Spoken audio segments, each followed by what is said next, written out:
Madurai உத்தங்குடியில் December 7ஆம் தேதி நடக்கும் அரசு விழாவில் முல்லைப் பெரியாறு குடிநீர் திட்டத்தை முதல்வர் ஸ்டாலின் தொடங்கி வைக்கிறார்.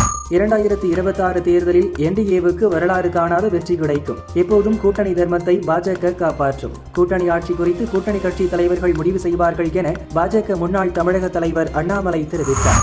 கொரோனா காலத்தில் நோய் தொற்றால் பாதிக்கப்பட்டு உயிரிழந்த மருத்துவர்கள், மருத்துவம் சார்ந்த பணியாளர்கள், நகராட்சி, அரசு அலுவலர்கள், காவலர்கள் உள்ளிட்ட களப்பணியாளர்களின் வாரிசுகளுக்கு அரசு வேலை வழங்க வேண்டும் என பன்னீர்செல்வம் வலியுறுத்தினார். திருச்செந்தூர் சுப்பிரமணிய சுவாமி கோவில் முன் உள்ள கடல் என்று திடீரென பல அடி தூரத்திற்கு உள்வாங்கியது.